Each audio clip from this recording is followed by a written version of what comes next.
Some stories don't begin with shouting. They begin with something small that doesn't fit. Ava Bennett Mercer lived in a house that looked settled from the outside, the kind of place with trimmed hedges and quiet neighbors. What unsettled it had been there a long time. This is where she remembers it shifting. Scott told me to clean the SUV before we left for my brother's wedding. It was still early.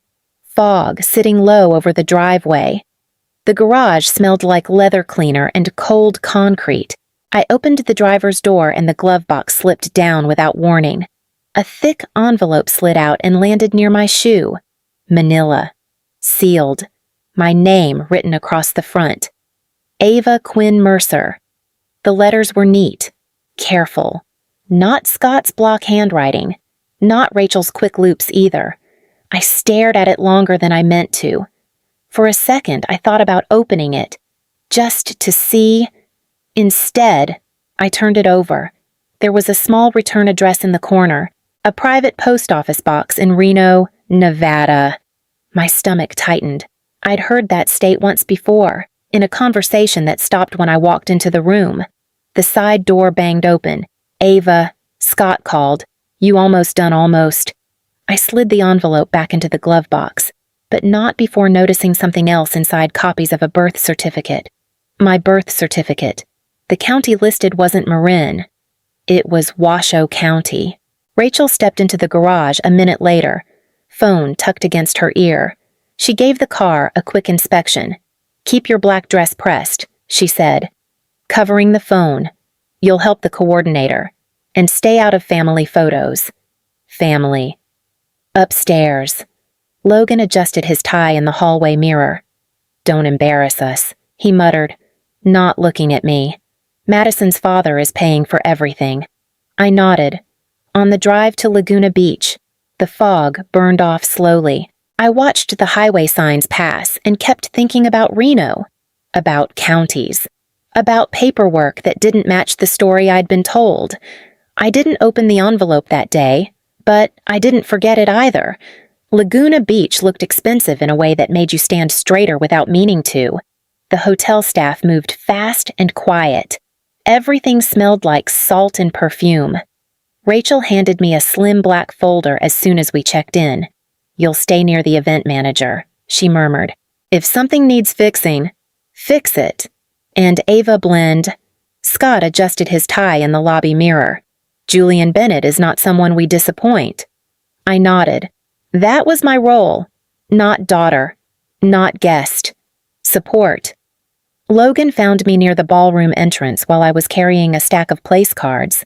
Hey, careful with those, he muttered, glancing around. These people notice details. These people, like he wasn't about to marry into them.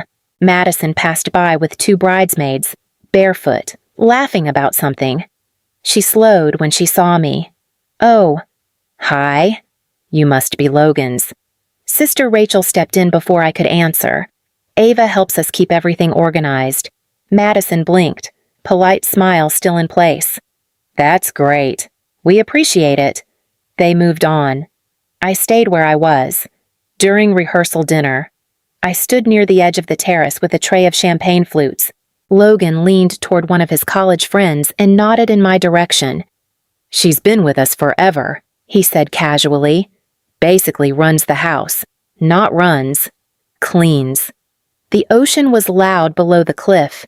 I kept my shoulders back and my mouth closed. Across the terrace, someone was staring at me. He didn't stare the way strangers usually do. It wasn't curiosity. It was calculation. He stood near the terrace railing, not drinking, not talking, just watching. Tall, gray at the temples. Suit cut sharp. When our eyes met, he didn't look away. A few minutes later, he approached slowly, like he was making sure of something before he spoke. Excuse me, he said, voice low. Your name, Ava. Ava what? Ava Quinn Mercer. He held my gaze a second longer than normal. Not dramatic, just steady. I've been looking into something for a long time, he said carefully. You remind me of someone. I didn't answer. Where were you born, California? Which hospital, I'm not sure. That seemed to matter more than it should have. He nodded once, almost to himself. My sister had a daughter taken from Stanford Medical Center 23 years ago. He said quietly, "The child would be your age." Before I could react, Rachel appeared at my side, all warmth and polish. "Julian," she said brightly, "I see you've met Ava. So that was Madison's father." Julian didn't shift his focus. "She mentioned she doesn't know her birth hospital." Rachel's fingers tightened on my elbow. "Light, but deliberate. She was adopted privately," Rachel replied smoothly. "Everything is documented." Julian's expression didn't change. "I've spent 2 decades reviewing documentation," he said. "Sometimes paper isn't the whole story." Across the terrace, Scott had gone very still. For the first time that evening, his attention wasn't on the guests. It was on us. Julian didn't approach me again that night, but he didn't stop watching either. The next morning, before the ceremony, Rachel knocked on my hotel room door without waiting for an answer. She stepped inside, already dressed, already tight. "What did you tell him?" "Nothing. Did you mention Nevada?" My stomach dropped. "Nevada." She studied my face like she was checking for cracks. "Good. There's no reason to discuss private family matters with strangers." He asked where I was born. "And you don't know?" "That's fine." She adjusted the sleeve of my dress, fingers quick and impatient. "You were adopted. That's the story. That's the paperwork." The paperwork! I thought about the envelope in the glove box. My name written too carefully. The way Scott's expression changed. Later that afternoon, while guests were finding their seats, a woman approached me near the back row. Dark blazer, calm eyes. "Ava," she said softly. "My name is Claire. I work with Mr.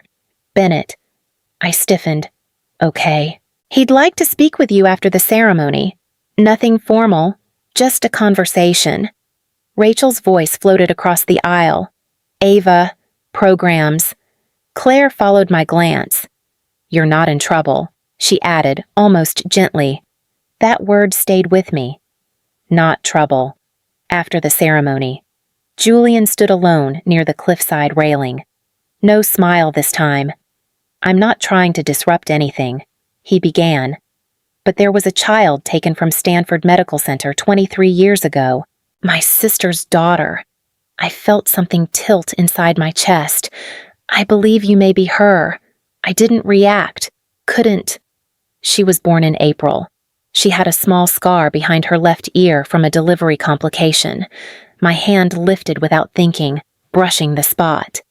Julian didn't look relieved. He looked terrified of being right. "The testing didn't happen that night?" Julian asked. I didn't answer right away.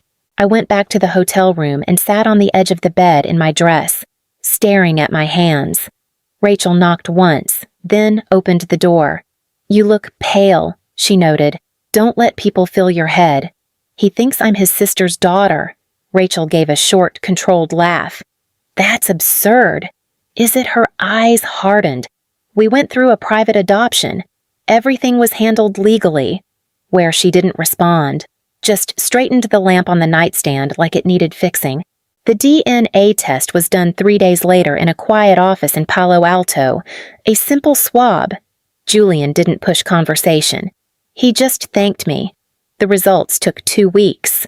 Scott called me into his home office the morning they came in.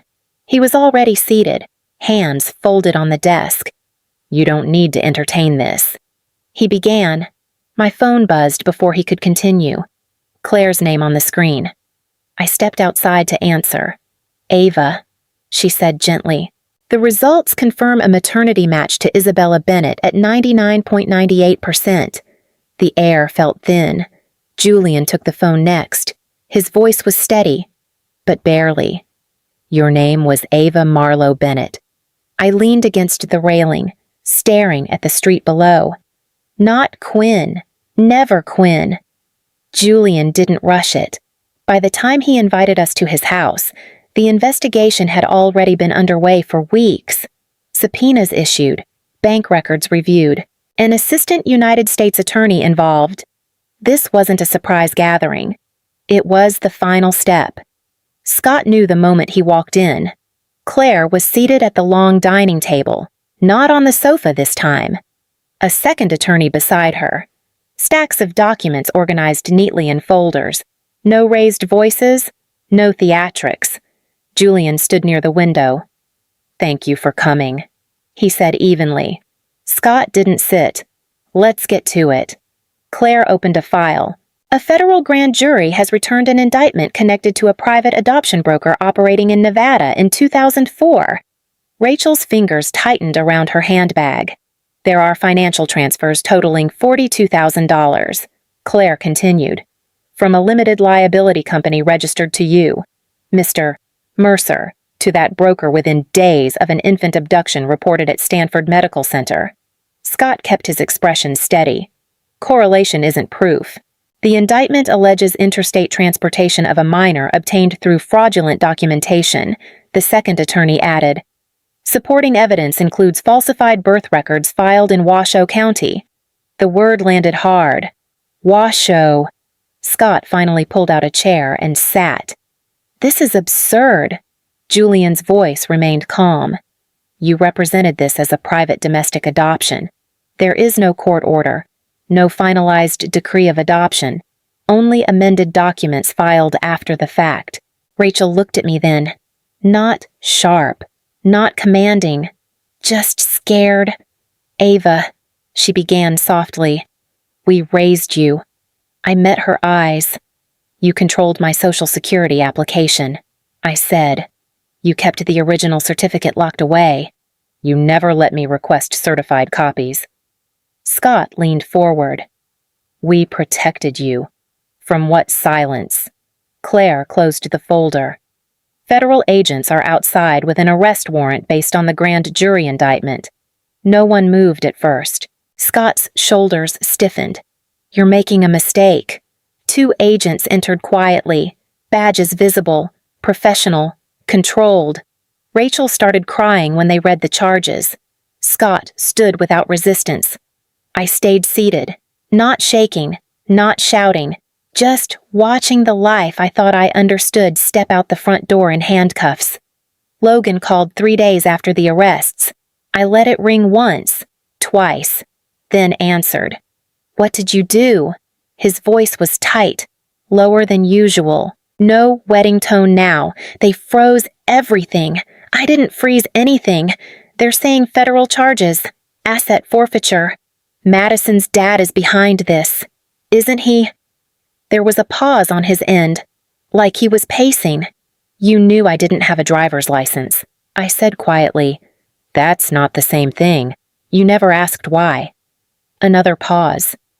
"I thought it was your choice," he muttered. "You've always been different. Different. My name isn't Ava Quinn Mercer." I told him. "It's Ava Marlowe Bennett." Silence stretched long enough that I checked the screen to make sure the call hadn't dropped. "That's insane. It's confirmed." He exhaled sharply.